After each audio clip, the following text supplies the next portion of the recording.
Welcome to the 5th episode of the Let's Go podcast. We got a very, very exciting podcast coming your way. Tell us a little bit about it, Dave. It's a very special day. We're going to have 3 guests on the same day, which is a first for the podcast, and we're going to have 2 of them at the same time, and not just 2 of any guests, two bitter arch rivals fighting it out for the 1 seed in the Titan League. The legendary Steve Pollan and King Michael Diamantstein. Yeah, we'll get into why we call him King Diamantstein a little later, but first we got a guest waiting before we get to Menachem. Guest waiting in the wings right here. Steve Pollan's coming up. We got a lot to talk to about Steve. Steve has a long history of softball dominance, not always as a pitcher, by the way.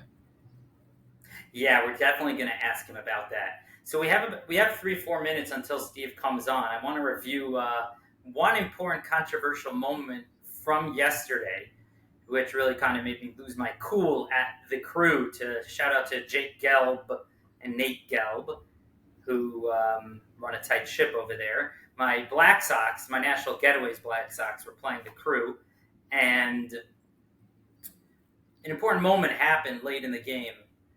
The game was, as you know, there was a tight schedule because of the impending rain. We were supposed to start at 9:30. For various reasons, my game did not start until 9:55. I was unaware that I had a player leaving who needed to leave at something like close to 12 o'clock.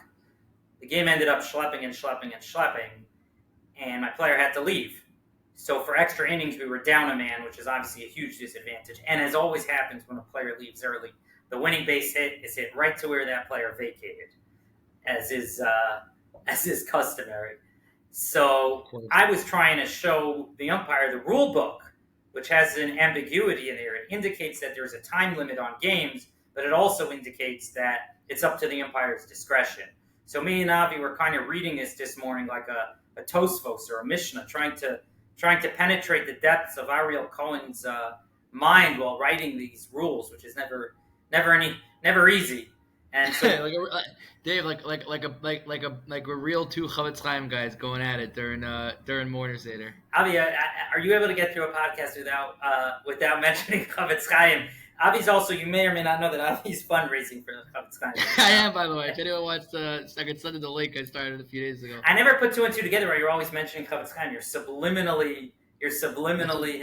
Dave, there's a reason why you're telling everyone that I could sell ice to ice to an Eskimo. Avi can sell ice to an Eskimo, yeah. The more you say things, the more people have implanted in their heads, oh, Chavetz Chaim, and they see a link, oh, Chavetz Chaim, let me donate.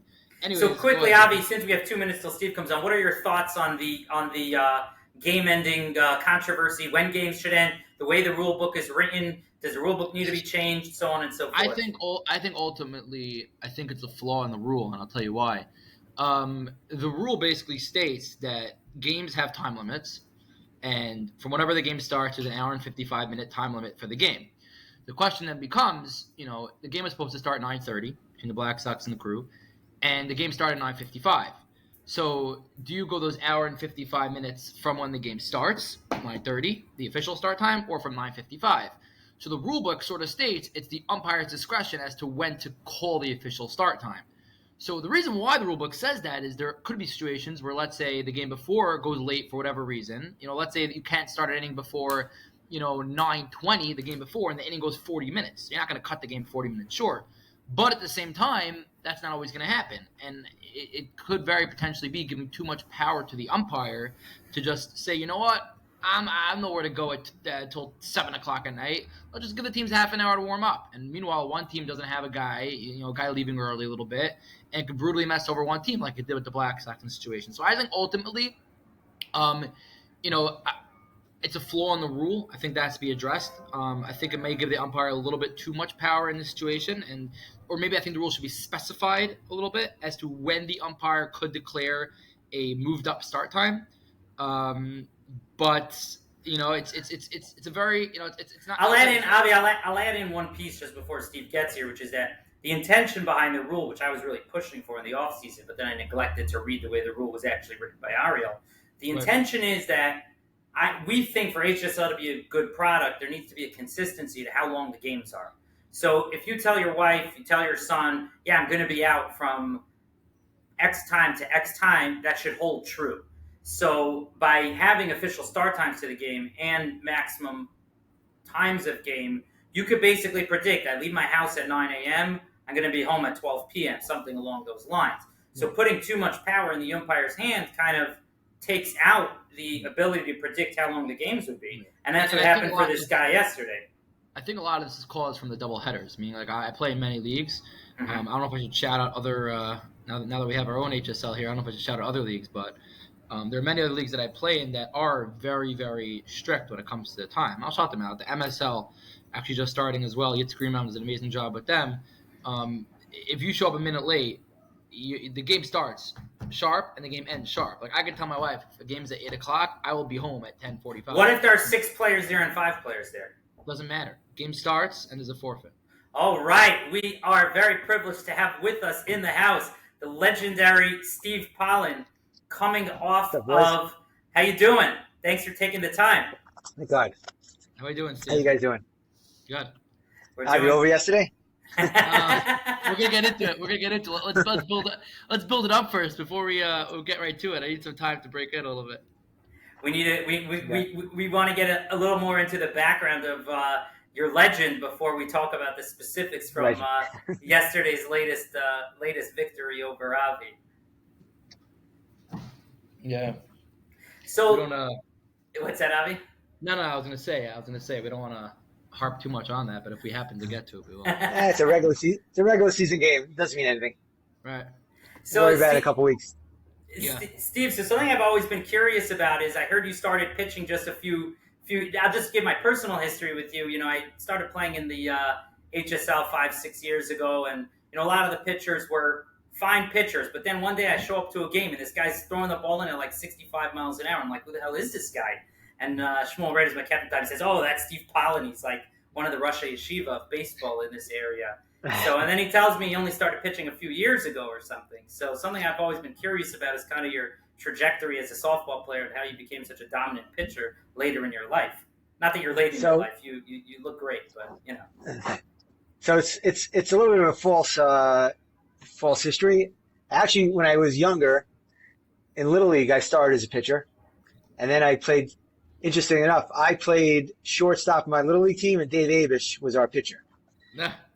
He's the greatest Little League pitcher of all time, at least in the Jewish world. And then... Which Little League was this? Where was this? Where did you guys grow up? This is Young Israel, Kew Garden Hills. Oh, sure. I grew up in Kew Garden Hills, too. Back in the day. And then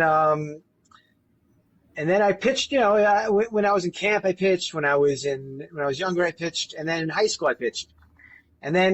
But I also played outfield and shortstop in different positions. So when we got to, we started playing these competitive leagues, first league I played in was the Brooklyn League, which was like, I guess, the precursor to this league in a certain way, is that was like the most competitive Jewish league there was.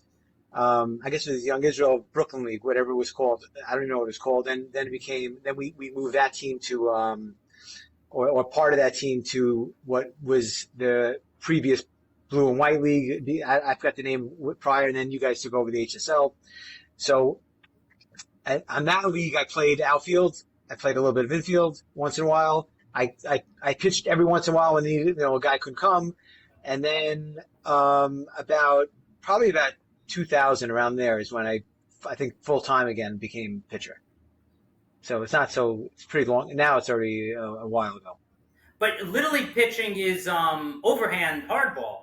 Softball is a completely different art. No, but softball. I pitched softball. I'm saying, like, in high school I pitched softball, and then in a little bit, and then I was always, camp, but it was always like here and there. It was never like a full time. That's your position. Like, I did it because no one else was doing it. That kind of thing. So then, when did you decide this was going to be your art form?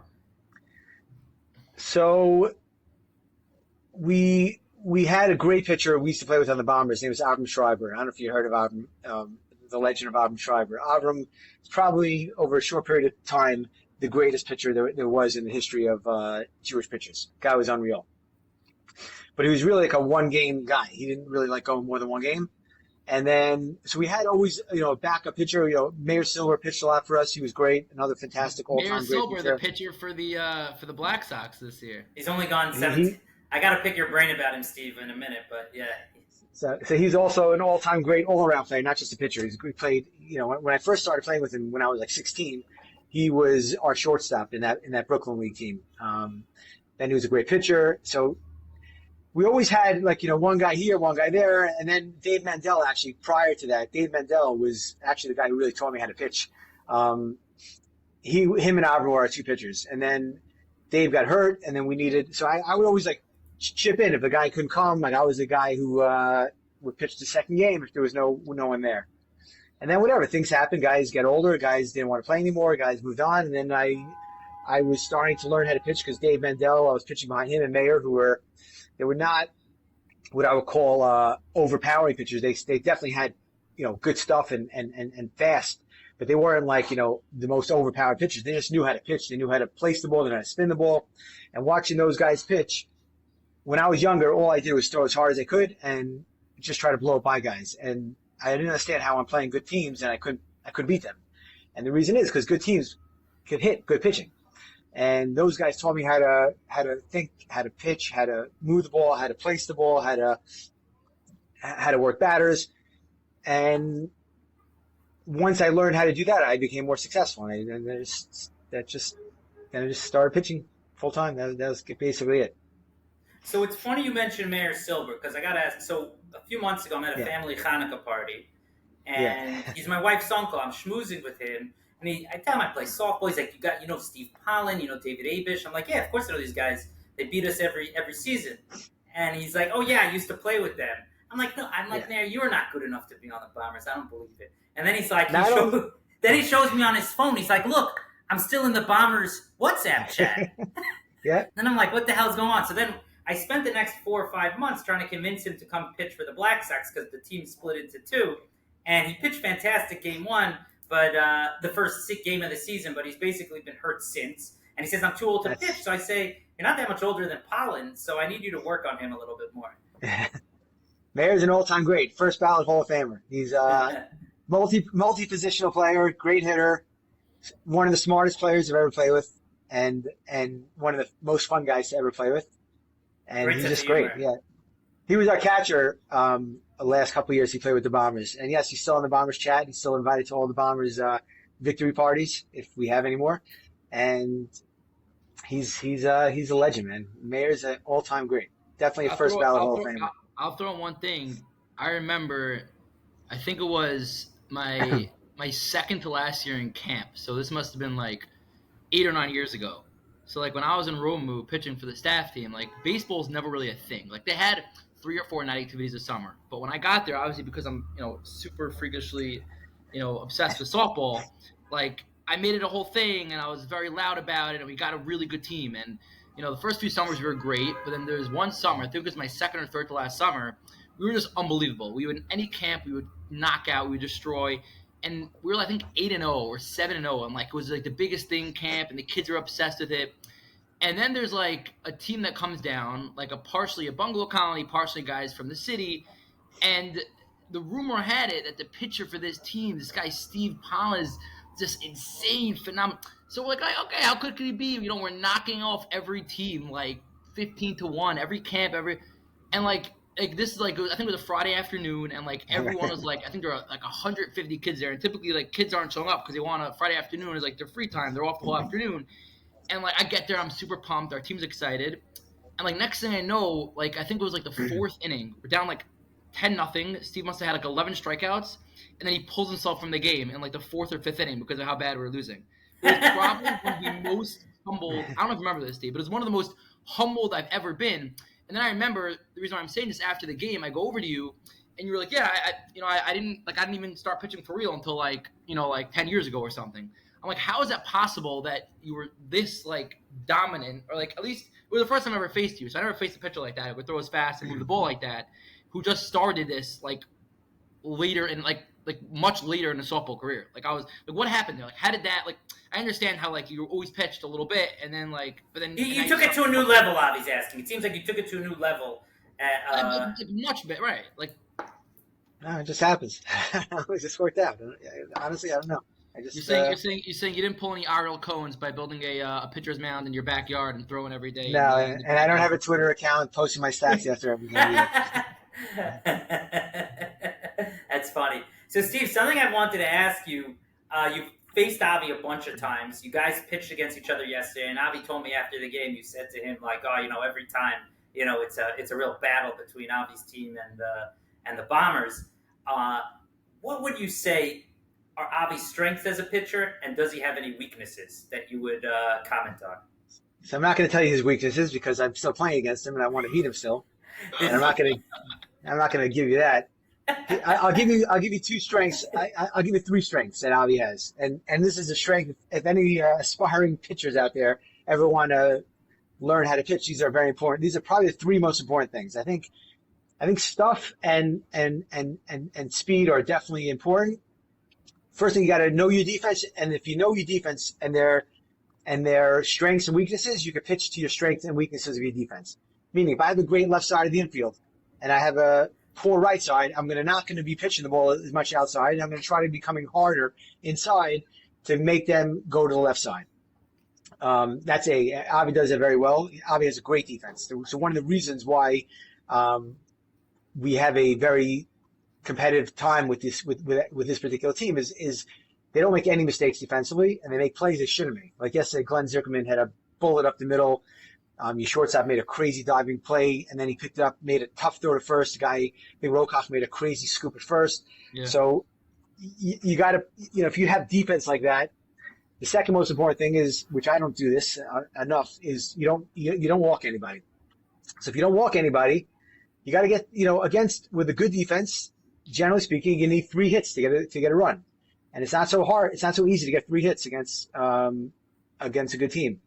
And the third thing I think Avi does well is he understands what he's doing when he's pitching, and he understands what hitters are trying to do, and he pitches against that. He tries to use the hitter's weakness to his strengths, and that's what all good pitchers do. No matter how overpowering you are, yeah, you can when you're overpowered, you can get away with a mistake here and there, where when you're not, you can't. But if you know what you're doing, you have a game plan. That's 50% of the battle right there. Wow, and the weaknesses I'm not going to tell you because we're probably going to face each other a couple more times this year, and God willing, in the future years. So Steve, by the same token, I've always been very impressed with Avi's ability to hit even strong pitching. Any weaknesses or strengths you notice about Avi's hitting? So Avi's a very smart hitter. He tries not to do too much, and I think any really good hitter. I love facing guys that are all or nothing guys. Meaning they're going up there. If they hit one, it's going to be they're going to crack one. But if they get 1 out of 20 off me, or even an average pitcher, they're not going to hit a home run every time. It just doesn't happen. And I have great defense myself. So I trust my outfielders that they're going to play, and I'll tell them before. And like yesterday, your number 3 hitter, I saw he was doing something, and I told who was that? Adam, who was your number 3 hitter? The phenomenal. Moskovich? I think it was Moskovich. Yeah. Yeah. So we played him a little bit back than normal, and the wind was blowing that way. And I said I'm going to get him on a changeup, and he's gonna hit the ball, but it's going to be caught, and that's what happened. He hit a nice shot, but it was never even a question whether you understand who you're playing with. So if you try to do too much, even against non-good pitchers, you're going to get yourself out more than the pitcher's going to get yourself out.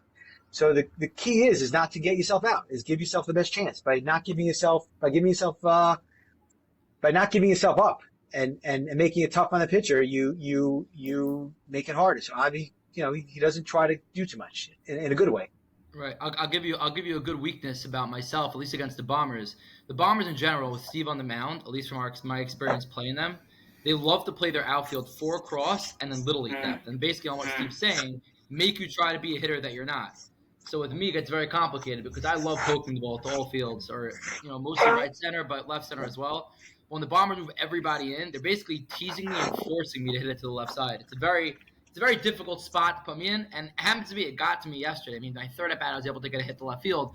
My first 2, I just basically was got in my own head and tried to do something that I don't usually do. I think I popped out. Avi, I don't understand. Why do you have to go to the left side if the outfield is playing at Little League depth? They bait me to go to the left side. They shift their outfield a little bit more to the right, their infield a little bit more to the right, and they basically force me to hit the left because it's my weakest side to hit the ball. I love hitting up the middle and the right center. It's funny with Steve. Steve used to always be when I'm up every time right field. Now I'm getting Steve a little bit more to center field. Now I'm getting Steve to tell his field a little bit right center and center. Hopefully slowly I'll be able to get to all fields. But I actually had hit the left field, but the first 2 times I got very weak contact. I popped out the shallow left. But the Bombers in general do a very good job at that on Steve's note. But the guy like Steve pitching, who's super, super overpowerful and doesn't really walk too many guys and has great stuff, they play their outfield so in that, like, in your head, it's like, okay, I have to hit it over their head, otherwise I'm not going to get a hit. But the second you're thinking I have to hit it over their head, you're popping up. So, like, it's a very difficult spot to be in. So, Avi, Motzvig also, like, they moved their outfield back, but Steve knew what he was doing. He pitched him a fast pitch inside, and Motzvig drilled it right to the right center fielder. Okay, Avi, so I'm curious about something. Do you ever look at Steve Pollan and say, how the heck does he do that? I wish I could do that as a pitcher. I can't move the balls. I don't know how he moves the ball the way he does. It's crazy. You mean with spin? That speed. Yeah, that's the one big thing I don't have. Like speed, yeah, I don't have overpowering speed, but I have a changeup and a fastball, so I have enough of that to get away with. I can't move the ball, and especially at that speed, like no way. Like that's something that I've always wished I could learn, and I'm a little kid here, so I could you never know, but that's something that I've always like wanted to add. It might also be something as you get older. I don't know, Steve, you could probably speak more to this. Do you lose velocity as you age and need a bigger bag of tricks as your body slows down a little, or maybe not? So no, so I think I'm pitching the same speed wise as I always have. Avram actually taught. I had a pitch that's very inconsistent now. I had it for a couple of years where it was basically unhittable. It was Avram has this pitch that I can't pitch. I can't throw it, but he throws like this. He has 2 risers. He has a riser that rises like a regular guy, like Koenig does, and then he has a ball that stays on your knees and just like floats there, and it's impossible to hit if he has control of it. So he taught me how to throw it when I was on his team, and I couldn't get it, but the grip and the way he showed it to me somehow got me. It became like this, like floating curveball that off my fastball. I could throw it fast or I could throw it slow. And when I'm when my fastball's on, it becomes an impossible pitch to hit. I think I struck out Ash on it once on the night league, and he was I don't know, like he just was I don't know but like 3-4 years ago I don't know what happened. I lost that grip, and I just don't. I have it, maybe once or twice a season. If I have it on those games, and I have control. It's almost impossible to hit it, but. Unfortunately, I don't have the consistency with that pitch anymore. Steve, I'm crazy like that, but I vividly remember, and 2 specific times, I struck out, not to boost your confidence too much, I struck it out now 6 times in my life in a regular game, 3 of which were against you, 2 of which I could almost swear on this podcast was that exact pitch you're referring to. One was my first ever game in the Shoe League when Mo Feintel picked me up as a sub. We played against you. It was the day before I went to camp for my last summer in Romu, and you struck me out on it.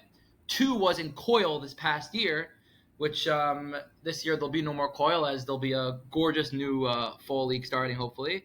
Thank God. But, I hate that league and that there might be Coil, at least not for us. But anyways. I remember also vividly striking out on it, basically an exact mimic of what you're describing, that type of pitch, I think to end the game even, in Coil, one of those games against you, if I'm not mistaken. But I think, at least that's what it seemed like to me, those pitches. But that's when Steve's on and he has his stuff with the speed and that movement, it is brutal.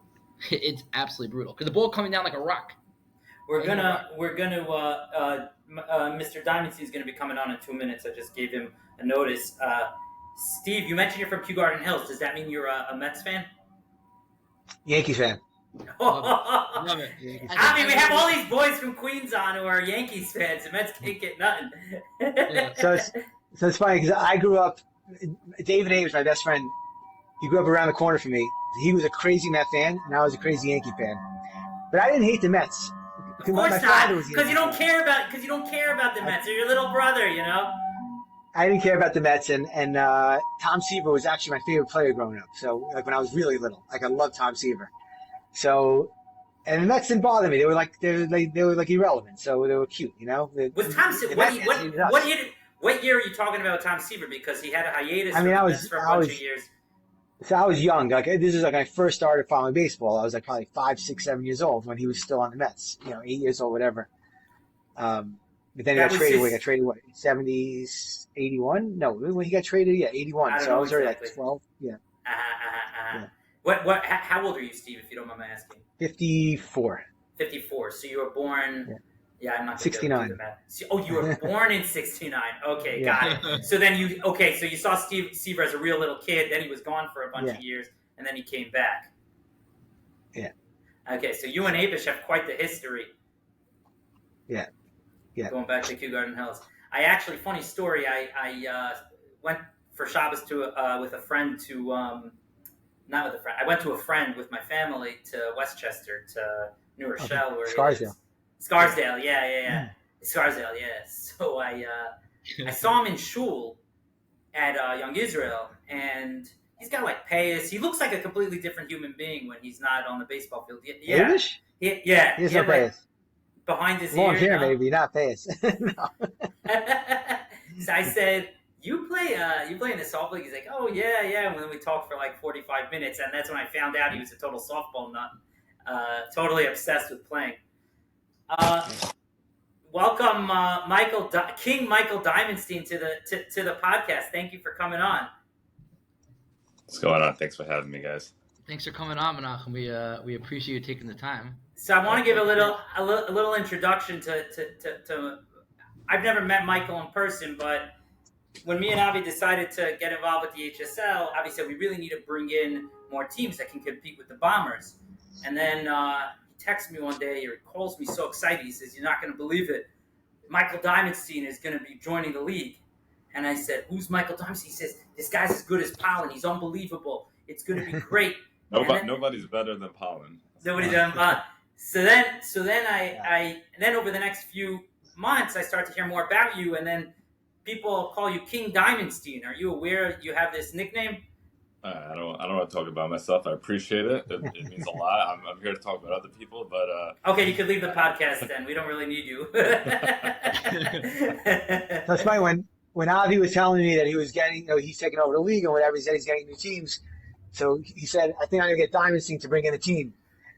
So I've been teammates with Menachem as well, not just competitors. And Menachem is the only guy other than Seth Fishman that when he says he's putting it, well, there's other guys also. But Menachem, when he puts together a team, I know we're going to have a team. So I was very excited. I told Avi we're going to be, obviously the Bombers are coming back, but that made us very happy because he's an incredibly competitive guy and he brings the best of the best. So it makes the league much better, and God willing, the league will keep getting better.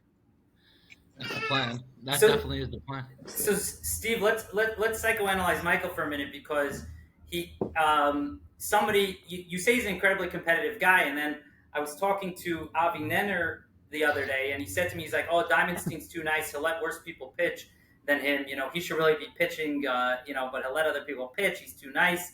And now he's saying he doesn't want to talk about himself. So I think we're presented with this conundrum that he appears to build these really competitive teams, but doesn't necessarily want to display too much of that fire.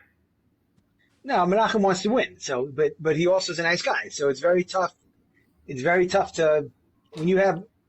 In order to have this is my biggest problem. This is why I don't do this either, because you need, let's say, 12 to 14 man roster to fill a team. Then comes the playoffs, and you got to pick 10 to play. But 14 or 12 guys have played all year. So I am not going to be the guy to tell anybody that's been there 6, 7, 8 weeks, whatever, guys, you're not playing today. This guy's going to play. So I can't do that. But Menachem's like that as well, I think. But in terms of getting a team together, he'll get you 12 to 14 stars, and it's not like the other two guys on his team aren't like star pitchers either. So it's not like you want to make a case who's the best of the three. It doesn't matter when you have three guys at that level. So he's got to bring a all-star roster. He brings an all Cy Young pitching rotation.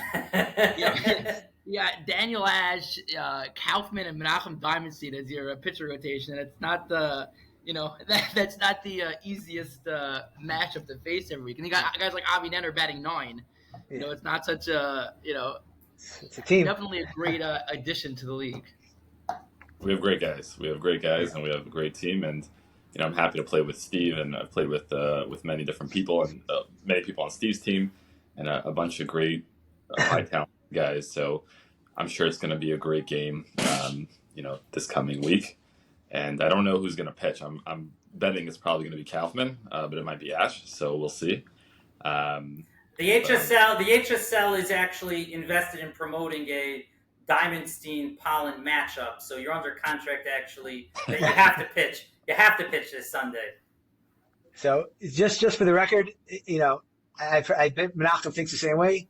We both want to win the game, but no one really cares about this game. It's God willing, we play again in a couple weeks. That's when we care. The regular seasons are nice. It's nice to have bragging rights, but it means zero. So. Yeah. We play for championships. We don't play for. Dave, we're dealing with two old time winners here. We're not dealing with no. We're dealing with guys who. Yeah, so you're right, Avi. So I'm appreciating the sort of little sparring, Michael. What is based on what Steve said that this game is sort of meaningless in the grand scheme of things? What is your approach this Sunday? Is it any different than to a playoff game? Are you kind of feeling out the other team? What does it look like? I think the guys on my team want to win. Of course, I'm sure the guys on Steve's team want to win as well. I don't think it's going to be a meaningless game. I think it's actually going to be one of those games, as Steve said. It is meaningless, but at the same time, everybody wants to win every game. But everyone knows also at the same time it doesn't count. For elimination, it's just more of, okay, who's going to end up in first place and undefeated? We both care. Both our teams care. I don't know who's going to show up on Steve's team. I don't know who's going to exactly show up on our team. And again, it all really comes down to how well Steve's going to pitch and how well either Kaufman or Ash is going to pitch. And it should be a very low-scoring game. I'm very confident that it will be a very, very tight game.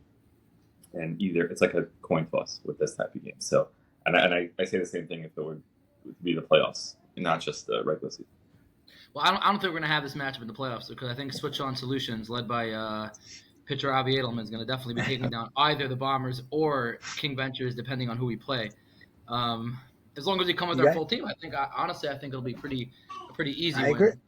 I think you guys have a shot. You have played great defense and you've had good pitching and you have a good line. Why not? Softball. It's not. They're young guys. They're Steve. We're playing together for 15 years. I'm playing with some of these guys for many years. These guys are the young guys. They're more they're more, I guess, eager to win, and they might make a little bit more mistakes when it comes to certain pitches or fielding. Not like your team's not going to make those mistakes. Michael, I got to interrupt you. A couple minutes ago, I asked Steve Pollan what Avi's weaknesses are, and he said, "I'm not going to tell you. This is our competition." So now I'll ask you the same question. What are Mr. Edelman's weaknesses as a pitcher? I think Avi is a very good pitcher. I think he's a tricky pitcher. So I'm gonna say it like that. Like you're very good. I'm gonna say in front of you, you're very tricky. Guys have a very difficult time hitting you because of either your release point or what you do. Kind of like, I don't want to compare it to certain pitchers in MLB, but like those guys who like tweak things, and that really throws the batters off, and you have very good location with your pitches. So. You're obviously a very difficult pitcher to hit, and I wouldn't say there's weakness. It's just more about it's a different style. As opposed to, let's say, Steve, where it's more like bring the heat, and Steve really, knows how to get guys out, and guys are a little bit intimidated when it comes in that quickly. So just different styles. No like weakness, just different. Yeah, Michael, how old are you? You said you've been playing for a long time. I'm 32. I've been playing in the Croton League. I don't know if you guys know about this for the Croton League. Steve knows about it, but I don't know if Avi. My first championship was when I was 17, and we won versus, I think it was the Bombers, which was pitched by, I think it was Schreiber. Steve. Yeah, it wasn't.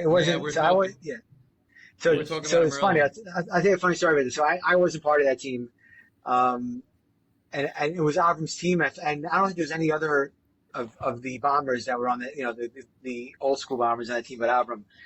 And I used to play on that league. I used to play outfield for Adam Schiff and Ernst and Wickus' team. Every once in a while, I'd be like a fill-in if they needed a guy.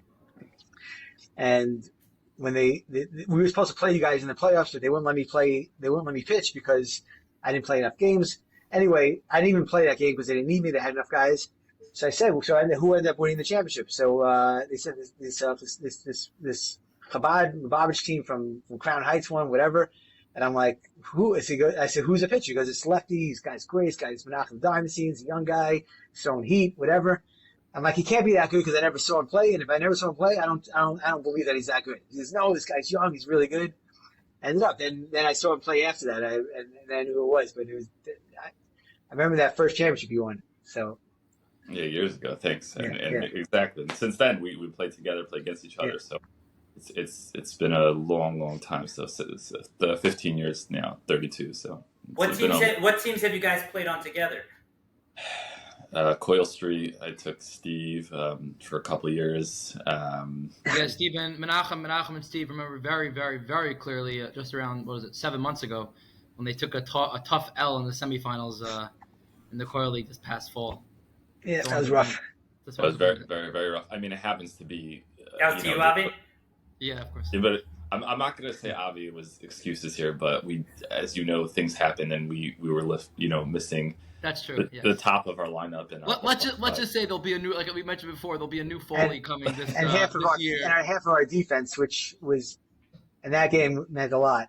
So that was. Yeah, it was the big. I think it was a 1-1 game going to the fifth, right? That game. Yeah, it was 1-1 going to the fifth, and we scored like 7 or 8 runs or something in the fifth inning somehow, like 8 runs or something. It was. It was good. Very tight going to the fifth inning, but listen, all the more reason to market and announce our upcoming fall league. That's going to be as competitive, if not more, than this Titan HSL Spring League. Yeah. So while Avi's talking about that, I want to ask both you gentlemen. We'll start with Steve. What areas of improvement do you think the newly revamped HSL has to work on and focus on? I think so far it's done a great job. You guys done fantastic. You recruited great players, great teams. The key now is, listen, there's a couple of teams that I tell it to you guys. I spoke to you guys, and I spoke to Avi a few times that they're pretty close. Like, we played Mobat. We played what's it called? With the Felbergs. Yeah. Those teams are close. They're not as far, like the scores and the records may look different, but they're not as far away as the records and the scores may show. They have a lot of good players. You have to learn how to play in these leagues. Like Menachem was saying before, mistakes that get made and taking yourself out of it, whatever. There's a lot of things that happen that experience makes a big deal. And by playing and by being in these kind of games and playing against good pitching and good teams and good hitters, and you eventually become better because you figure out that you can play against that. But when you're playing your whole life against guys in camp, whatever, they're lobbing the ball over, you go into a different state of mind. And I think in a couple of years, those teams have very good foundations. They have a lot of really good players. They can be very competitive, but they just got to stick with it. That's what I was very upset about Ariel for going down into the B League. I mean, we beat them in the championship 3-0. It wasn't like we blew them away. And they were in the championship. They beat you guys in the semis, and you guys are a really good team. And then they take that team and they relegate themselves back into a B League. I mean, that's, competitors want to play the best, and we want to beat the best. And I'd rather be an average team in an A League than the dominating. That's why I'm so happy you guys got real teams now with Menachem's team and these other teams also. They're really good, and I think they're a year or two away if they keep the right direction, get a couple of different players here and there, but just understand how to play in these leagues. They're very close. So I think the league is doing a great job. Yeah, which hasn't been the case before that. Yeah, Avi's done a tremendous job recruiting talent. And Steve, you just answered a question for me. I'd been wondering because there's a bit of disparity in what we call the Titan League between some of the teams. And I was wondering, maybe there just isn't that much Titan-level talent around the Jewish world. But what I'm realizing from what you said, and I think you'll agree with this, is that some of you guys have just played for so long. You're cerebral about the game. You're playing together. You're thinking. And it takes more than talent to build a really good team. It takes a certain kind of focus and maybe intensity. Yeah, and also getting reps. You're getting reps against good pitchers. Like in the Croton League, you're playing every night against another really good pitcher. Everyone wants to say, "Oh, who's the best?" It doesn't matter who's the best. Everyone is close enough. It's not even like there's not a drop off. Everyone from 6 to 1, everyone is up there. And so we've been playing against these guys now for 15, 20 years. So when you see that all the time, you get better. When you don't see it, you're not going to be as good. And the Cronin League is a great example. You take Ash's team, then you take Avi's team, and now there was a team last year that unfortunately dropped out. But all those teams, when they first came into the Cronin League, they got destroyed. They couldn't compete. They got beaten up right away.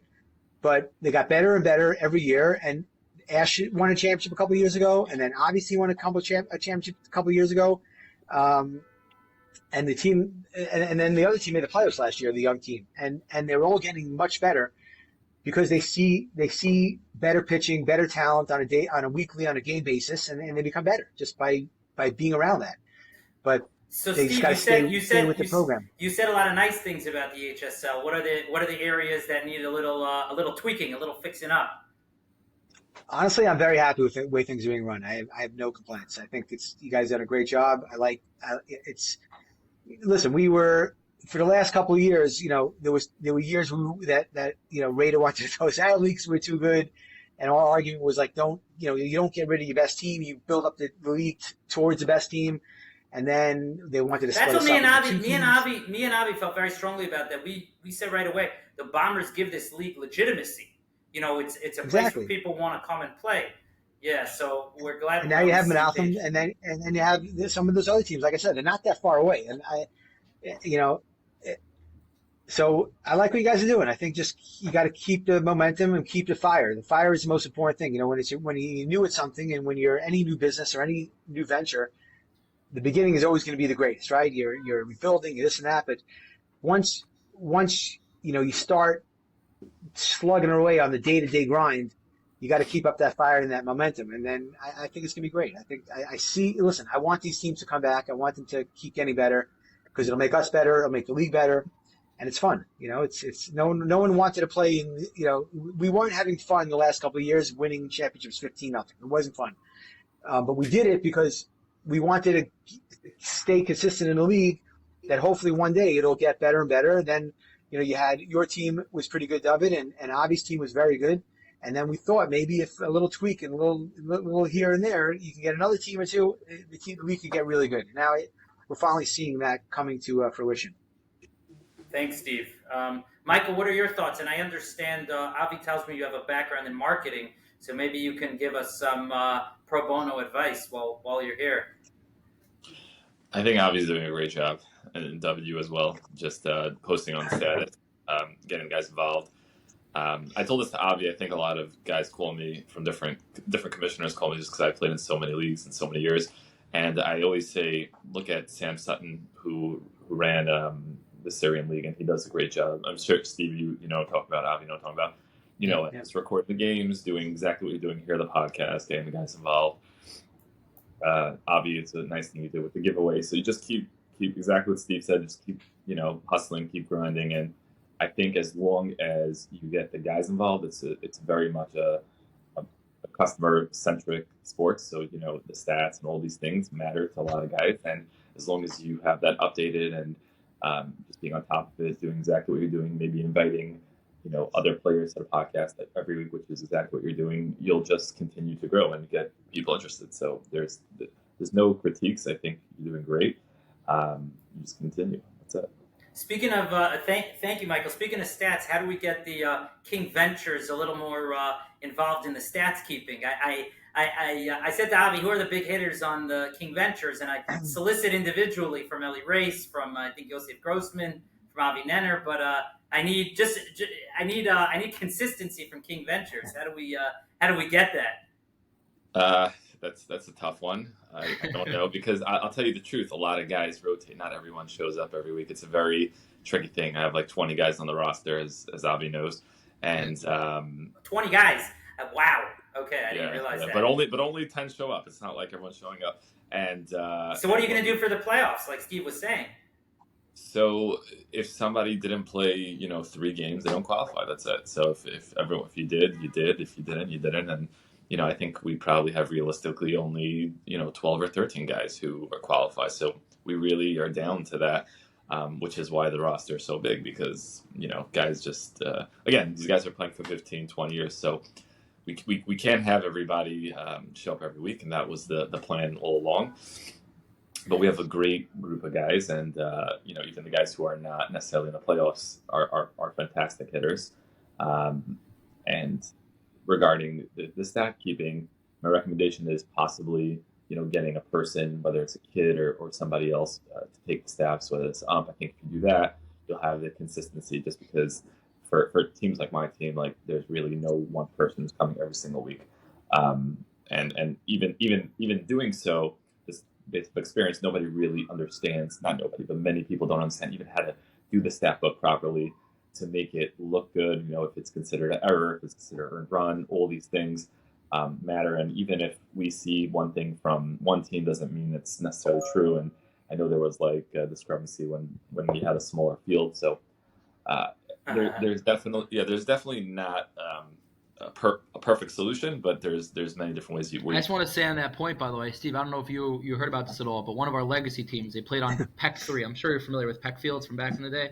So PEC 3 is a super small. It's a former home field. Right, and the umpire wasn't aware of the rule book that it said double over the wall. So they played home run. So one of the teams put up 26 runs, and a bunch of the guys, one guy had 4 home runs, one guy had 3 home runs. So there was really, a lot of very big controversy whether how should that be, counted towards like stats and awards and stuff like that. And funny enough, this past week they played in West Hempstead High School and they scored 1 run. So I think that might have answered a lot of the controversy right there. I don't know if but yeah. Yeah, so we got to wrap. The course factor. Right. Yeah. We got to wrap pretty soon. I just have 1 or 2 more questions for each of you guys. Michael, who on the Bombers do you not want to face in the lineup? Who comes up to the plate and you're like, damn, 2nd and 3rd, 8th inning, man on, down by 1. Who do you not want to see? Great question, Steve. If I knew your whole lineup, I would say a guy, but I don't know everybody. If you want to give me Steve, if you want to give me your top 5 guys right now. Well, that's how the middle of our lineup is obviously, you guys know Glenn Zuckerman, Adam Hoffman, Donnie Perlman, Shia Weiss, who else? Jack Ross, and who else is in the middle of our lineup? And then you have, those are our main. Then Shuey Hoffman. That's like our middle of the order. Then you have Pfeiffer, Abish, Gewurz, Fishman, and then we're solid. We have. What about Caleb Pollan that I see in the statistics? Caleb's tough because he puts the ball in play and he's the fastest guy in the league. So he's got he hasn't played a lot, but he's got a pretty good batting average from what he's done. Yeah, he gets on base. He puts the ball in play. It's almost impossible to throw him out. Anything on the ground. So he's a project. He's just starting to play in this kind of leagues competitively. So he's a guy that I'd buy his rookie card. I think in a couple of years from now he'll be a superstar. That's great. Okay, so those are great guys. You name me a great middle lineup. It's a tough one. I would say I don't know where they're holding now. I haven't faced them in a couple of years, but possibly Hoffman is a tough out for a 2nd and 3rd. That's what I would off my head. Avi, he might have been the difference in the game yesterday. I saw he went 3 for 3 versus you. Oh, Adam had a great game yesterday. Yeah. He had a bullet up the middle. He had a big hit to right center. He had a big hit to left center. He was all over the place, Adam. Which is funny because usually Shuey Hoffman gets the better of me. Shuey had actually, I don't want to bring this up, but a few years ago in the big Bombers versus Black Sox championship game, we were, I think, up it was 8-1 and then like 11-4. I think Shuey had the ultimate 3-run go-ahead home run in the bottom of the 8th to put them up by 2 runs. One of the biggest collapses in my history. One of the most. I don't like to use the word depressing because it's softball. One of the saddest softball days I've had in my entire life. I think that ball's still going. Yeah, it was insane how far the ball hit. Adam I actually usually hold down pretty well, but yesterday he had a really good game. Went 3 for 3 and did a very good job. What else? There's one more thing. I have a favor from both of you guys. I need both of you guys to keep on staying on the same team because I always lose to each one of you individually. But somehow when you guys play together, whether it's the RSK tournament, first annual RSK tournament, no matter how many RSK tournaments Benhaim Diamantstein is going to win, Avi Edelman will have always won the first RSK tournament in the history of RSK tournaments. Or whether it's the Coil League, I somehow cannot beat Steve at all at the Bombers or beat any one of Menachem's teams unless they're playing together. So my favorite going on is whatever leagues are happening going forward, whether it's a fall softball league, whether it's next year in the spring, whether it's any other tournaments, I need you guys to pair up. That way I could win a little bit more when I play you guys instead of having Menachem having all those trophies behind him and all the thousands of trophies that Steve has as well. Oh, nice. Steve, let me throw the same question I asked to Michael, to you. I don't know how well, it sounds like Michael's got 20 guys on his roster. I don't know how well you know his roster. Is there, who do you not want to see in the batter's box on King Ventures? I don't even know his team, so who are your big hitters there? I know Yitzko's. This is one of the perks of saving this matchup till the last week of the season. You know, the guys haven't seen each other all year. They haven't played each other at all. All right, so I'll go through the guys who realistically, come. Archie, Stowis, Nenner, Race, Sperling, Yanky Itzkowitz, Matthew Rosenberg, but he has to show up. Miller, Svi, Grossman, Ash,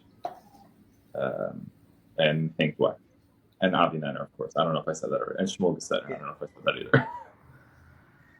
So it's solid. It's also solid. So you have a lot of guys there, like we spoke earlier, Avi, about guys that just don't try to do too much in those kind of spots. So I'm not going to give any single names because there's a lot of good hitters, but you have like Stetner is a professional hitter. He doesn't get himself out.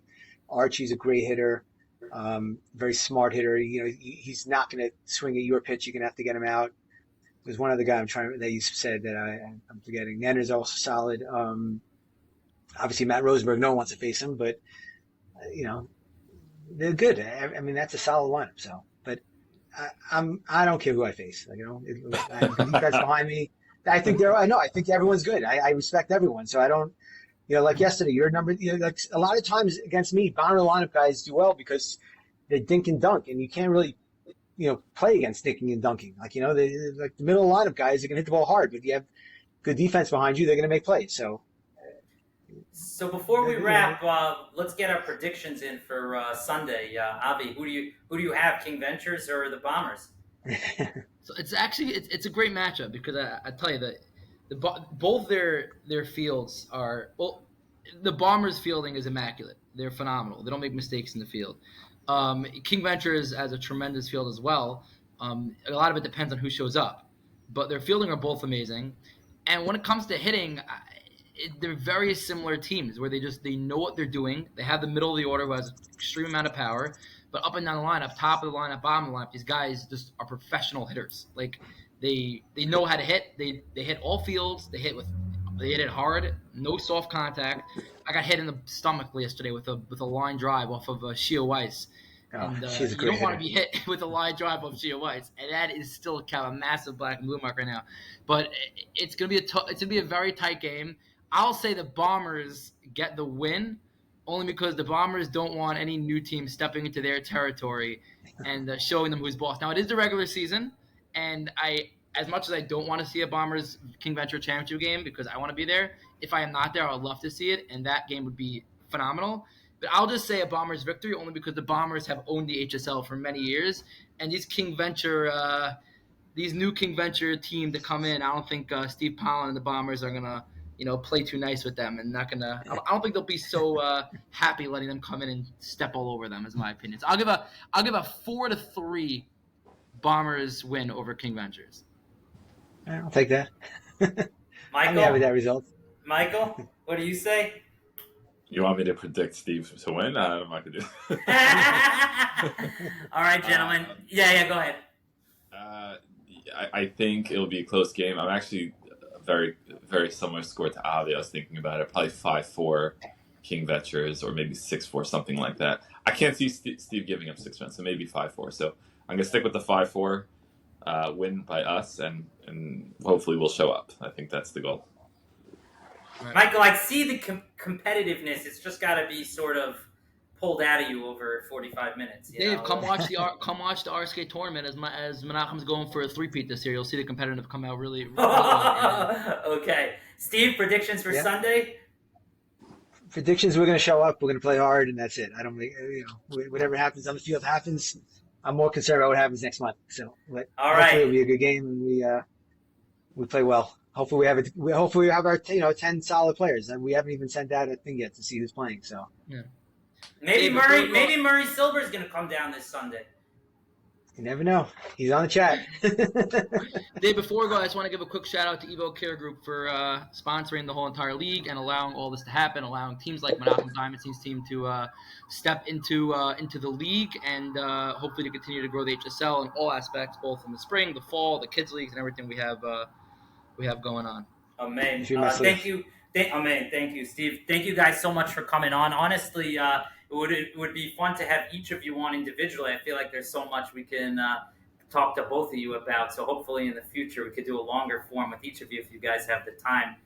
But having you talk to each other is also fun for a lot of the people. I've been surprised. We've been getting, I don't know how long people are watching for, but each of our podcasts has gotten 200 clicks, which was a big surprise to us that people were actually at least clicking on it, at the very least. So I think some people in the league enjoy hearing the content and hearing what's going on, hearing what people have to say about other players, especially two-star pitchers like you guys. So we really appreciate it. Thanks a Keep lot, up the guys. good work. Okay, Thanks thank for having you. me. Thanks for coming on. All right, thanks for having us. You got it. All right, we are here now with Yigal Benhaim, Welcome. the What's up? What's up, guys? Thanks for having me. our pleasure. Thank you for coming. Co-captain of the Annie's Kitchen Pandas. Yigal, thanks for coming on. Thank you for having me. It's my pleasure. So, how has your HSL experience been so far? Amazing, actually, a lot of fun. I signed up I saw like someone texted one random chat, like Friday baseball chat that I was in from last year. I played like one game maybe. That was probably me who sent it out. Probably. I think it was. Like, and then I I signed sent it up. out to every single random chat it was ever. So I was like, okay, that's fun. It's in the area. I'll join. Not thinking anything of it. I was like, you know what? It'll be fun. Whatever. Here and there, we'll play a few games because a lot of these leagues are not serious, especially like the Jewish ones, like the softball ones, especially the ones that were here before. So I was like, okay, we'll have a few games here and there. It'll be fun. Whatever. Yada yada. But because last year I played baseball, hardball, but this year it didn't work out because of timing and everything like that. So I was like, you know what? It won't happen. It is what it is. It didn't happen. Whatever. And then you guys came around. It was like literally perfect timing because I got an email from the league saying they're not going to have it this year. Don't have enough guys. They'll have pickup games. I was like, okay. Is this the Evan Roberts League? The Twitter baseball? Old The Twitter baseball league? yeah, WFAN league. Yeah. Very cool. Yeah. So it sounds like Evan Roberts has a thing or two to learn from Avi Edelman about recruitment. I think he left. He left the league. He left it up to someone else. Why did he leave the league? I guess he has too much things on his hands. I have no idea. He wasn't halfway through last year. I think he was out. He left it to the other guys that were there. Were you on Evan's team? No. And at the time we were supposed to play him, he didn't show up, which was a bummer. Yeah. But no, it was fun. It was fun. It was fun. But I enjoy softball more because I don't know. I grew up playing softball, obviously camps, and my father taught us from a very young age how to play baseball. That was his favorite sport. So. How old are you, Yigal? I am 24. 24. Oh, you're young. Okay. Yeah. So I'm intrigued that you say your father was teaching you baseball. Are you Bukharian? Half. My dad's Moroccan, my mom's Bukharian. So, but I went to Ashkenazi yeshiva my whole life, so I say I'm all three. According to my wife's family, I'm Ashkenaz. That's funny. Because if you're not Bukharian, you're Ashkenaz. Me and Avi have been trying to expand the sports offerings in Queens, and there's a huge Bukharian community. And we've started to make some inroads with the HSL youth, with the soccer and the girls soccer we have coming, and the boys softball and t-ball. We were happy to see a bunch of Bukharian families sign up. Something I've been wondering about is how people from another country, how many generations it takes to get into baseballs. I think back to my own history. My grandfather was 100% European, did not know a bat from a baseball. But then my dad figured out the sport himself and then passed it on to his kids. Right. So honestly, with Bukharins, I feel like especially maybe they're getting more into it now, but I feel like they're more into basketball. Like, I know you guys are doing a basketball league, I think. Yeah, plug So it, you, plug it. You gotta love that. so you, Plug, so plug you that might league, have baby. more Bukharins sign up for that because baseball, I don't think is. I if I didn't go to if I didn't go to the yeshiva in Brooklyn and I went to one of the Sephardi schools here, I wouldn't have been playing baseball, I think, because Where that's where'd you go where to Where'd you go to school growing up? I went to Yeshiva Katana of Benzner, a real Litvak yeshiva. Yeah, I And you learned grew up Yiddish in there. Queens? I grew up in Queens. Yeah, I was my grandfather's Rabbi Chaimov. I don't know if you know him from Main Street. Of course, Rabbi Chaimov, So yeah. yes, so I had very Wait, so who's your dad? my mom's Rabbi Chaimov's daughter. Oh, your mom is Rabbi Chaimov. I remember Asaf. Asaf is one of your uncles? Saf is yeah. He's my Okay, mom's younger okay. brother. Yeah, He's your my mom's the your brother. oldest, Okay. and then goes down from there. Okay. Yeah. So my dad always taught. My dad grew up in the Bronx, so that's how he fell in love with baseball because obviously the Yankees are right there. Um, he loved baseball so much that when we were like 3, 4 years old, he started teaching us how to have a catch, the proper way to field the ground ball. Like if we were like fielding the ground ball like this with the glove instead of like this, he was like, no, you got to go like this. And it's like I remember that like that was like our first thing. It wasn't any other sport until I went to I would say 8th and 9th grade that I finally learned really basketball and football. Up until then, it was all baseball. So what position do you play for Annie's Kitchen? Shortstop. Is your dad happy with the way you're fielding now? I mean, he would love to watch, but he probably won't ever come out. But yeah. I pride myself more. I'll pride myself more on my phenomenal fielder. I've seen him defense I've seen versus offense. Avi, what did you say? Said Yigal's a phenomenal fielder. I've seen a couple of the games. He got a rocket there at a rocket yeah. at short. I think we actually had one of your really good players on the status. I appreciate that. But I was there for a few of the games. I got a free coffee. It was great. Going to games where Yigal's playing is a win-win on all. If it's and we'll get to that. We'll get to that very shortly with the benefits of having Yigal involved in the league. Yeah, Avi, I'm glad to hear. I'm glad to hear you say that Yigal's a really talented fielder because the size of the necklace that says elite on it. You think this guy is LeBron James or something. So I want to make sure. That's a present for my wife. My wife got it for my birthday. Yeah. All right, I just want to make sure the talent level matches the bling. That's all. I'm concerned about. I was gonna do a little more of an Alex Verdugo reference, being that we're talking baseball. I don't know if you've seen what he wears on his neck. Yeah, That guy he's has crazy. millions of dollars of massive gold around that neck. I don't know how he plays. I don't know how he runs with that thing without getting like a black and blue mark because how heavy it is against the chest. I get used to it after a while, but my wife got it for me for my birthday last year, 2 years ago, so that's why I wear it. I usually wouldn't. I wouldn't buy myself that. So you grew up in Queens. Your parents sent you to yeshiva in Bensonhurst, and you learned Yiddish there and baseball. We grew up in Queens on Main Street, actually. So from we were going to yeshiva in Brooklyn, so we take a van every single day. And then we moved to Five Towns actually when I was in 7th grade. And then 7th grade I switched yeshivas to Yeshiva Tana of Long Island. And that's where I graduated middle school over there. Then I went to high school. I went back to high school in Queens, TTI. It's a Bukharin yeshiva. That's my first time ever going to Chavetz Chaim. Isn't that Chavetz Chaim place, It's Avi? a branch of Chavetz Chaim, yeah. Isn't that Rabbi Zlotnick, Rabbi Aminov? Rabbi Zlotnick, Rabbi Aminov, yeah. Yeah, very nice. So 9th and 10th grade, I went to Kramer. TTI. Yeah, Rabbi Kramer too, yeah. And then I left TTI after 10th grade. I went to Yama Torah in Bayswater for 11th grade, and then I dropped out of high school, 12th grade. Didn't finish school, and then I went straight to work when I was 16 years old, and here I am. Did you get a GED? Nope. I tried. Wow. Didn't work out. I was never let's just say You're never one for the books. Yeah. My teachers didn't like me, let's put it that way. Nicely. Well, But it's good yeah, that you've certainly found a niche that works for you. Everybody has wonderful things. So for those in our audience who don't know, Yigal, besides for playing for the Annie's Kitchen Pandas, owns Elite hey, Cafe on Main Street, which is a phenomenal restaurant two that my doors wife down. and I like going 2 doors down. So, Yep. is there any conflict of interest in captaining the Annie's Kitchen Pandas, showing up on the podcast, wearing the Elite Cafe bling and Yeah, I would love to do merch? that. Someone actually asked me like on the field one day, they're like, "Oh, isn't it like a competition?" I'm like, I mean, I said we're Jewish, so you can't have meat and dairy together. So no, it's not competition. Good point. Good point. No.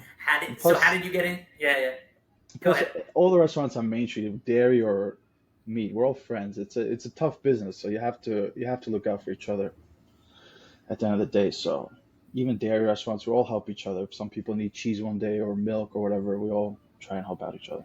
Saying when Upper Crust gives a call, Elite Cafe lends a Not upper helping crust. hand. I haven't yet spoken to. I haven't yet met the owners there, Oh, but but it's one next like more door to like you, right? What's the new one yeah, yeah. next door to you? It's down. Oh, Premiata. Yeah. Yeah. So some them very rarely, but it's more like let's say Bravos or Pier 26 Oh, or Benji's Pizza, stuff like that. very cool. That's really nice to hear because Yeah, I hear it's such a tough business. Somebody once quoted me a statistic that like 9 out of 10 restaurants fail or close. something like Yeah, that. Close, right? yep. So how did After the first 6 months or 9 months, usually I think 70%. I would say 70% either fail or close. Yeah, from opening. so what gave you the internal fortitude to go into Uh, such a competitive space? so I left 11th grade. I was doing construction that summer, and my parents actually gave me the choice. Do you want to go back to yeshiva or do you want to stay at work?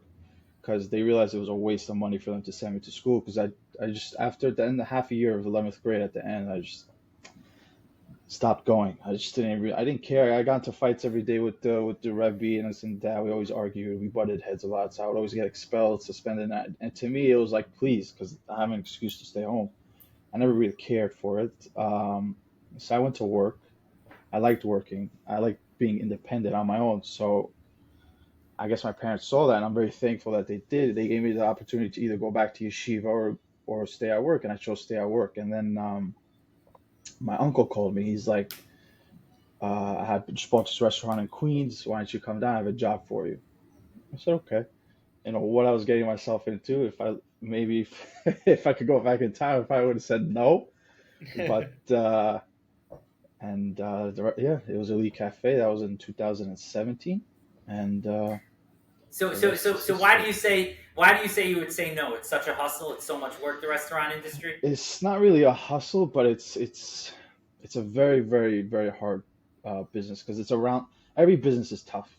If you own a business, every business is tough, not just restaurant, but a restaurant especially is because you're dealing with so many things on a daily basis where it's a 24-hour job, 24/7, right?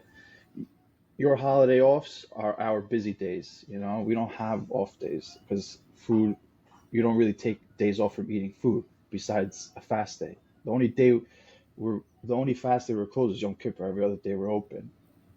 The only week I have off really throughout the whole year is Pesach. Friday, Saturday, Sunday, we're working, and also it's just people in the service industry, not just restaurant business, but in the service industry. It's very tough to deal with. A lot like people with their crazy. I could write a book about the crazy stories that I have here. You But probably should. when I leave, I was thinking about it. Yeah, You know, especially with there's people an in there Kew Garden there Hills. there Kew Garden Hills. Yeah, there's an old joke. A waiter comes over. There's a group of old Jewish ladies sitting in a restaurant enjoying their afternoon. What do they call it? A lunch special. And the manager comes over and he says, "Ladies, is anything okay?" It feels like that sometimes. It really does feel like that sometimes. But listen, you try your best to make everyone happy. You can't satisfy everyone. So you know that going in, or at least you learned that very quickly. You can't satisfy 100% of the customers. So you try your best, and at the end of the day, it is what it is. In the beginning, it used to annoy me that like, oh, why are you getting upset? I tried so hard, you know what I mean?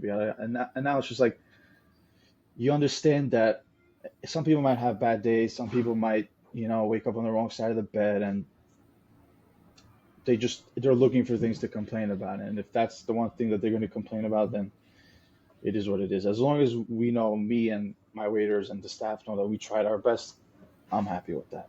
And I can move Can on. you share with us any horror stories from the service industry? Oh boy, where do I start? I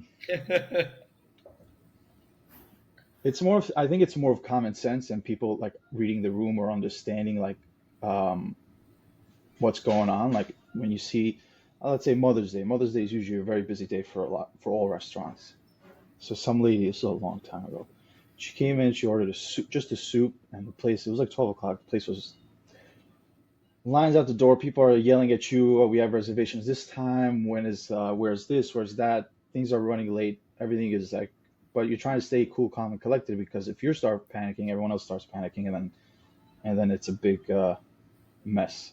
So I always try to just stay calm and just, because I always tell my waiters, you'd rather move slower and get everything done right the first time than move quicker and make 10 mistakes on the way to the kitchen, and then you're working 4 or 5 times harder. I'd rather you take it slow, do it right the first time, get it done, and you don't have to come back to it, and then, but I'm not going to bore you with all that stuff. Anyways, this lady comes in to No, buy, it's very interesting. As somebody who does not work in the food industry, I think Avi would agree. Seeing the other side of the kitchen is very interesting. you're right, and I always tell my wife, I'm always the guy. I'm always the guy complaining. Oh, you got this wrong. You did this too slowly. I'm waiting for this. Now it's wrong clear on the food other is side. wrong food. Listen, wrong food is that I understand. When people, if something is wrong with your food, 100%, it's our fault. 99% of the time, it is going to be. I wouldn't say 90. I would say 70% of the time, it's probably the restaurant faults. But that 30%, the customer is always right. I think is a problem, especially for Jews because they take it to they use it. No, they use it to I, they use it to their advantage to get like certain things. Some people would yell at me, "What do you mean the customer is always right?" And when they know they're wrong, I know they're wrong, and they're looking at me with a serious face and telling me the customer is always right. I'm like, if you have to say that to me, you know you're wrong when you're arguing with something. This lady walks in, she orders a soup. I told her it's going to be a very long time for your one soup, and I think she ordered something else. She's like, "What do you mean? It's just a soup?" I said, "You want it cold or you want it hot?" They have they probably don't even see the ticket for your soup. It's so far back down the line because I have a restaurant full of people waiting for food, and they're going to tell me the same thing. It's just a salad. Why didn't it come out on time? I'm going to supposed to tell them now because a lady came in and asked for her soup before yours. That's not fair to them. Everyone's a paying customer. It's first come first serve, literally. You know what I mean? There is no, especially on those days, you can't give people like, oh, this and that, unless it's a very good customer and you know them. Okay, fine, you try and help them out because they always come. But if you're a one-time customer, yeah, we want to treat you like an everyday customer, but there are literally 100 people sitting here waiting for the saying the same exact thing you're saying. I can't give everyone the same thing all at the same time, so someone's gonna have to wait. She started yelling at me in front of the whole store that her son is sick and that it's my fault that this and that. And I'm like, I told her, I'm like, first of all, I didn't know that. Second of all, that I'm sorry, but that's like I feel bad, but unfortunately, it's not my fault. Like I understand he's not feeling well. I'll try my best to get it out quicker, but him it's a getting very that, tough sit. And I'm not a doctor. when somebody pulls out the "my son is sick" card, there's no It, winning with that. I mean, no, especially well, yelling in front of a full restaurant. I'm just like, Right.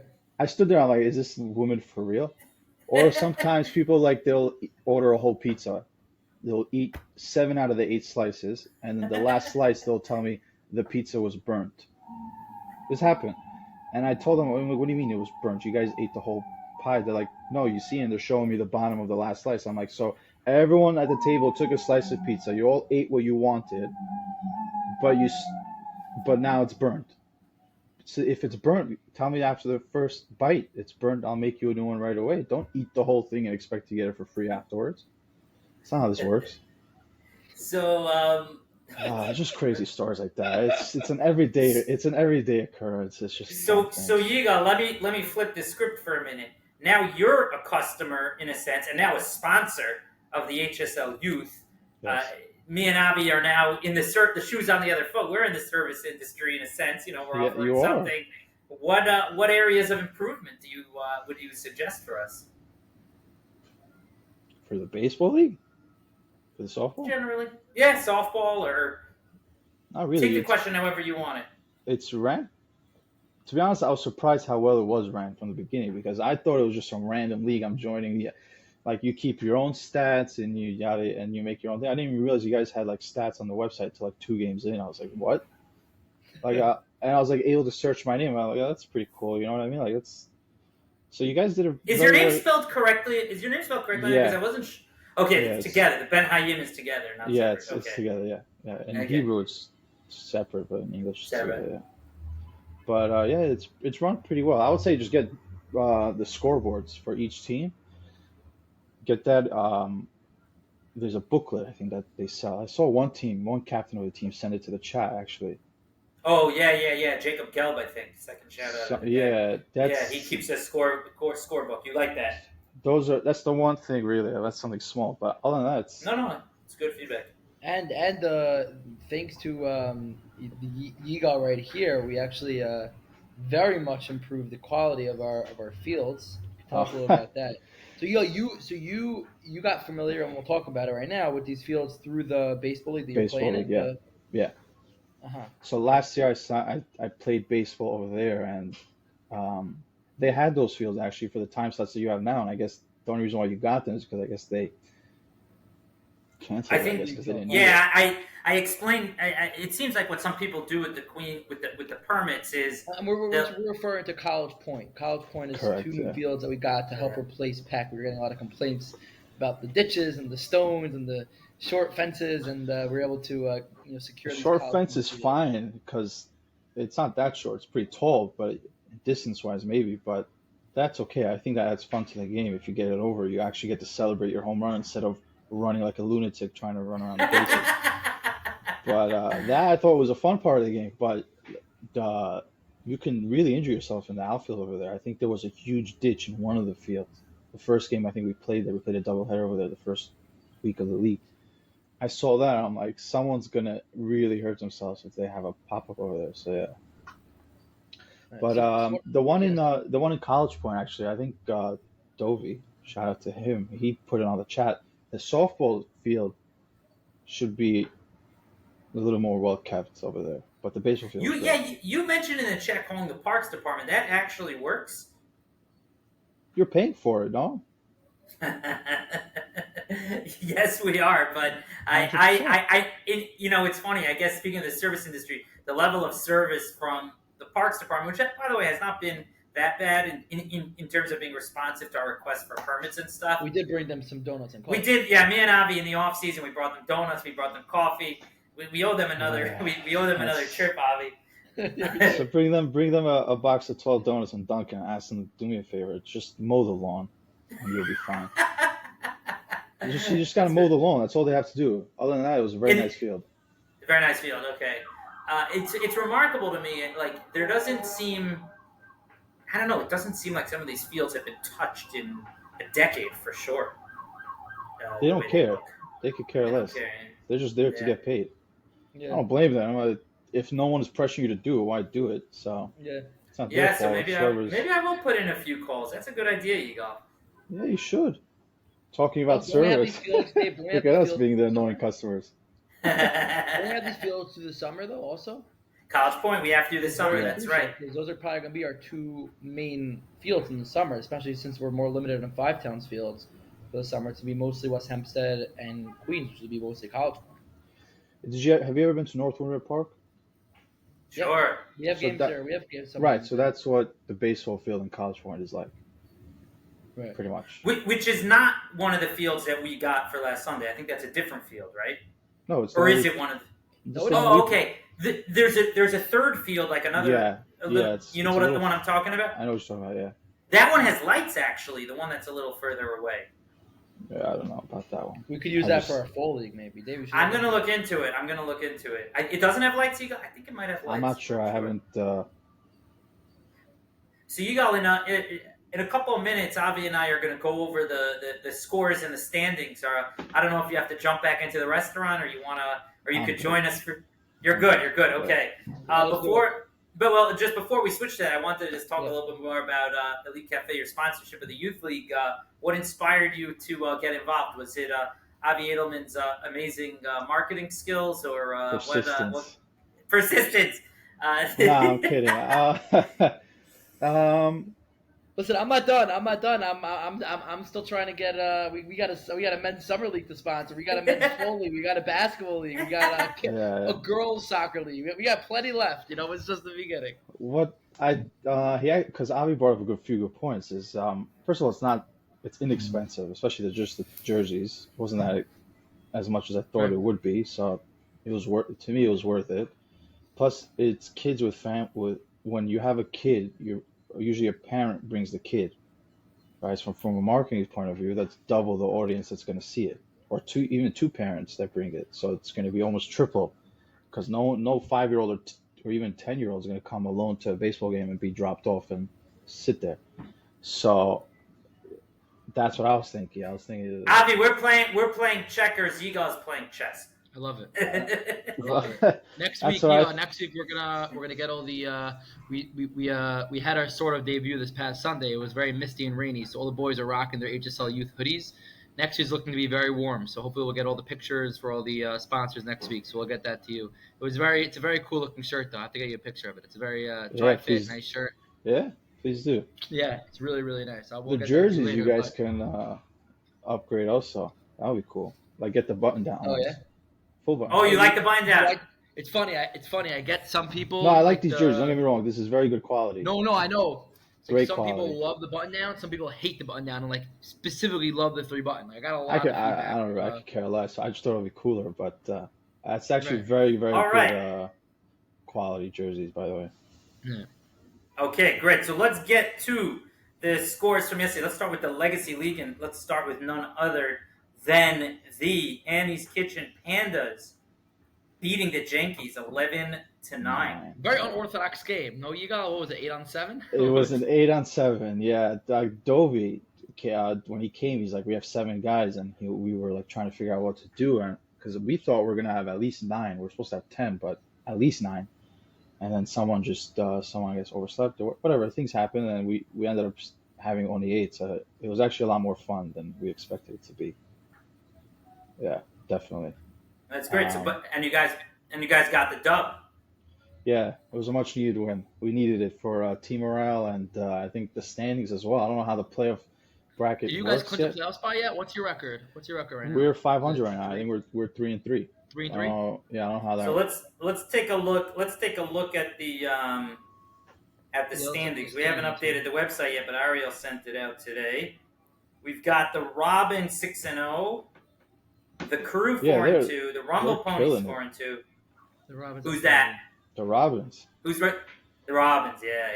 That's the. And then we got what's 3 the pitcher's teams name on the Robins? Teams. Ariel Cohen. Yeah, he's got the rosin and everything. This guy. Serious. I love it. Well, we played him. He pulled out his little. He pulled out his little. Huh? Yeah, he pulled out his little rosin bag. I was like, look at this guy. That was like, wow. Okay, that's fun.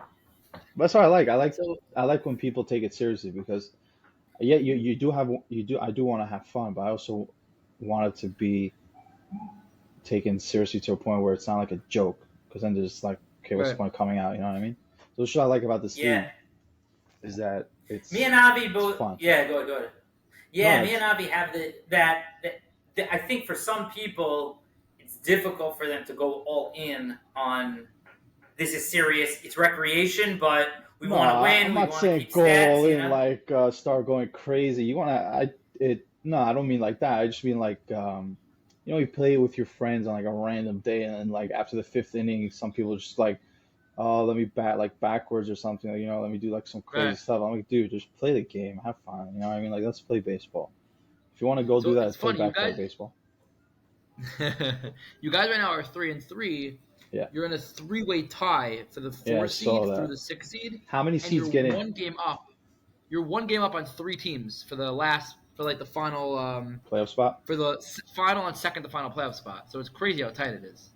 Is there a wild card, or it's just straight in, and you're in, or The you're out, one you're seed out? gets a bye, and then 2 plays 7, 3 plays 6, and 4 plays 5 in the first round. So it's really So top 7 teams make it. Only one team doesn't make it? How many teams are No, the first seed, the top seed gets a bye, and then there's 10 teams, so the 8, 9, and 10 don't make it. 3 teams don't make it.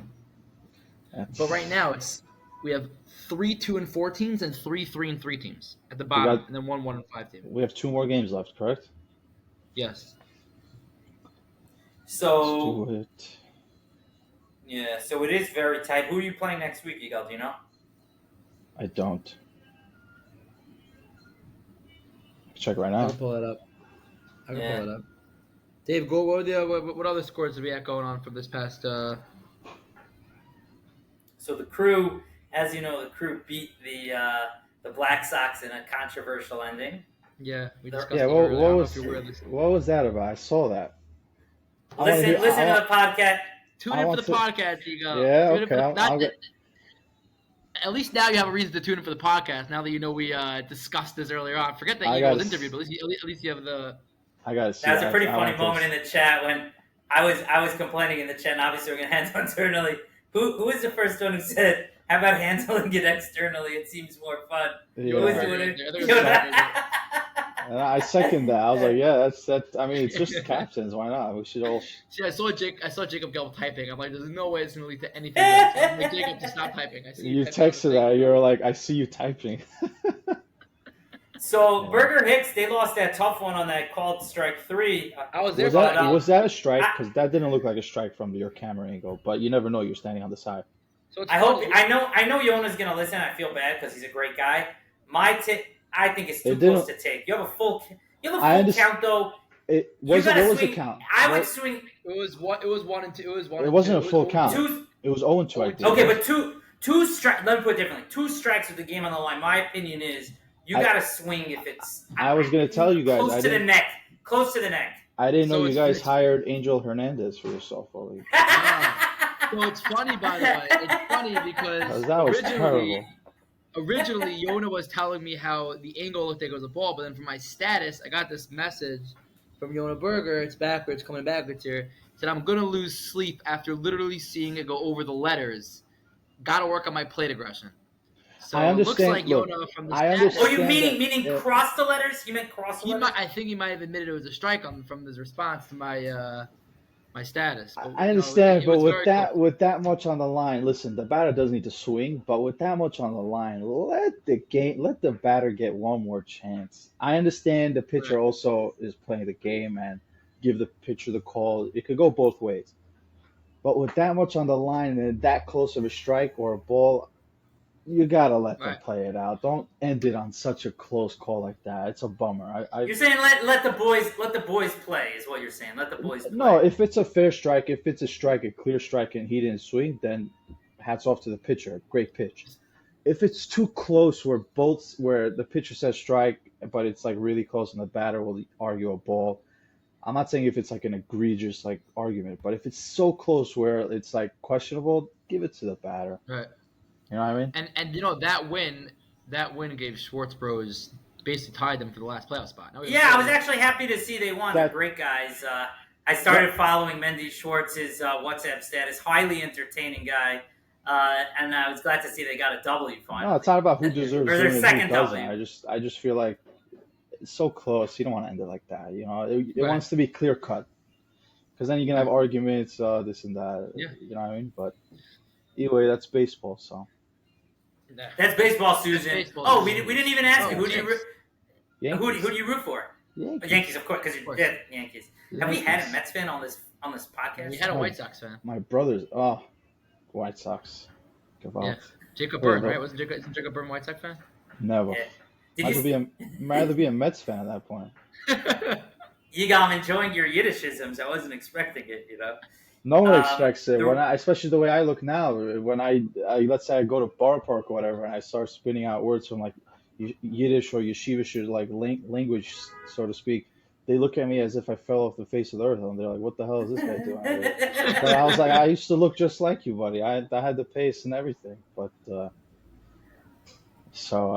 Very look at me cool. like, "What on earth is going on over here? How do you know what is who?" But I Right. think it's funny. The, I like the it. Robins So continue the their Robins tenure. continue their assault of the Yeah. Legacy League. Yeah, look at their Um, runs. Look at their plus minus on their runs. What is it, like 80 to Great. 6? It's- I got one of you those know, I got a RBIs, by message. the way. I have one of those 6 runs. I I'll got a take it. message from Ariel Cohen, our team president, our league president, and he was like, I didn't have such a good game this past game. I gave up 2 runs. I'm like, Ariel, that's an issue when you're When you when go you're ahead. He's the one with the rosin. Was it him? yeah, It's him. yeah, yeah. yeah. It's the And then rosin. we It's the have, sticky stuff. He's cheating, guys.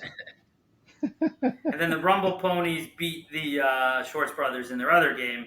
Rumble Ponies, this league, they're one of the teams that's really benefiting from the parity of the Legacy League. They had a tough time the last couple of years in the Spring League, but it looks like And it's so going are to the make Hungry some Hippos, noise by in the the way. playoffs. So are the Hungry Hippos. Hippos. All had a bye this week. So let's shift over to the Titan League. We had Smash Bros with a big win. big win over Tuvia. They came with their full squad, which unfortunately hasn't happened too much this year. But it goes to show a lot of these teams. The Titan League, if you look at it, it doesn't look too pretty. But a lot, as we discussed with Benhaim, Diamantstein, and Steve Pollan earlier, a lot of these teams who are looking at 1-7, 2-5, they're young guys and they don't show up. Like if they would show up and they, I they feel like play to their that's another thing, but it's a lot of guys either are married with kids, so it's tough, or they're young and they're just irresponsible and don't wake up. And it's, Right. don't do that if you're not going to show up. Like don't. Right. My thing is don't sign up if you're not ready to commit 100%. Right. Unless it's an emergency. Unless it's an emergency, and like that's understandable. But don't, because then you're rooting it for everyone else that want to have a good time. You know what I mean? Who pitched for the Smash Brothers yesterday, Avi? They had, I forgot his name slipped in my mind. He's actually one of the top hitters in the league, I'm pretty sure. He's a regular. He plays like second base. He actually pitched pretty well. No, he pitched very well. I actually messaged Tuvia. You messaged him too? Yeah. Go ahead, Avi. Yeah, I spoke to him. I played on the other Lawrence middle field, and he told me that they just didn't hit. And yeah, I actually messaged him also because in compiling the stats, the Blue Wahoos are always a pain in the neck because they have 17 RBIs, 16 hits, blah, blah, blah, blah, blah. They hit well, and they didn't have too much action yesterday. And he said just one of those days, Menachem Greenberg went 0 for 4. And I said, oh, that's a bad day when Greenberg takes an 0 for like that. Yeah. How are you guys That was doing good. the MVP voting and all that stuff? Avi, why don't you walk Yigal through it? So And then we'll wrap. I think that's close a it out. very cool feature, by the way, that you guys do that. Not a lot of leagues do. yeah, I mean, maybe not they only do. I MVP, just don't know. MVP, what are the 3 things? We do Cy Young, MVP, and Silver Slugger, right? Silver Slugger for the best hitter. Right. There's gonna be some overlap because defense isn't really too Prominent. Yeah, it's not too prominent. People don't keep too much of an eye on. It's hard to quantify, I guess. So there's probably going to be a lot of overlap between Silver Slugger and MVP. But you know what? Ariel might get a bunch of votes for MVP. Steve Pollan probably get a bunch of votes for MVP. You could probably have MVP and Cy Young also the same thing. Yeah, probably. Sure. So Avi, you want to tell me how we're doing? Another thing I'd recommend Yes. is getting cameras, GoPros. I was told that also, by the way. It's funny. Benji Ashkenazi, the captain of the Smash Bros, Wall Street Girl Smash Bros, told me before the season to look into that. Just one. And what do you do? Just put it on the the cage, right behind home plate. Yep. Very cool. and then where does it feed into? It's recording. You guys get it and you upload it however you guys want. Does it need to be attached to a phone or something? I've never used a GoPro. No, I think it's maybe. I haven't used a GoPro either, but I'm sure it's not that difficult to figure out. I know they're We have an opening for director of technology at the HSL. Maybe. That's not me. I'm the worst with computers. Just me trying to log into this thing took me like 20 minutes. That's why I text you. I need another 2 minutes. When you told me I need an extra 2 minutes, I'm like, yes, thank you, because I was trying to re-download my Chrome. For some reason, it wasn't letting me do it. Oh yeah. Yeah, I was like, what is going? I'm like, and I'm the worst with computers. when I was in Florida last week, the laptop I had there, I didn't bring my laptop. I couldn't figure out how to do it, so I had to use my phone. Didn't work. I used my wife's phone. All right, I was like, they're telling me use your mobile. I'm not doing this on my phone. Someone's gonna call me. And it's gonna cut off. I got like, So yeah. for the voting, so what we're thinking of doing is, and we haven't solidified anything yet. We're thinking of every team having the captain and either one or two individual players selected by the captain to rank their top three for both Cy Young, Silver Slugger, and MVP. Would we have? Are they gonna have all the stats? But it can't be from their team. Yeah, well, stats will obviously. be available. Okay. Can't be from their team, and each, if you get ranked 1, you get 5 points. Ranked 2, you get 3 points. Ranked 3, you get 1 point. Like the regular voting system. Yeah, and the captain and 2 players from that team, each getting 3 tiers for Cy Young, MVP, Silver Slugger, and whoever compiles the most points will win the awards. Yeah, cool. And we'll have trophies, which is nice. Yeah, of course. And the plan is to present them by the championship week. Our plan is to do the Legacy game and Titan game together. Hopefully, we'll have some nice food. Maybe it's a barbecue. We'll figure that out. Give out awards. It should be we want it to be a whole fun event. So that'll be cool. Pray for sunny Sundays, basically. Pray for sunny Sundays. You know what's funny is that every Yeah. Sunday it always rains like Thursday, Friday, maybe Shabbos, and then you're praying Sunday comes that it's like dry the field. It's never like rain Monday, Tuesday, Wednesday, and you're not worried about Sunday. Me and the squeegee and I have been very busy the last bunch of Avi works very hard on getting the fields ready. Good for you guys, honestly. I know it's very tough. I don't know how you guys do it. I love it. My new workspace is on the puddled softball fields. Growing up, I know. So a great bit of advice that Ariel actually gave to us is that if you have 2 inches of rain on a Thursday sitting on a field, it's not going to dry by Sunday.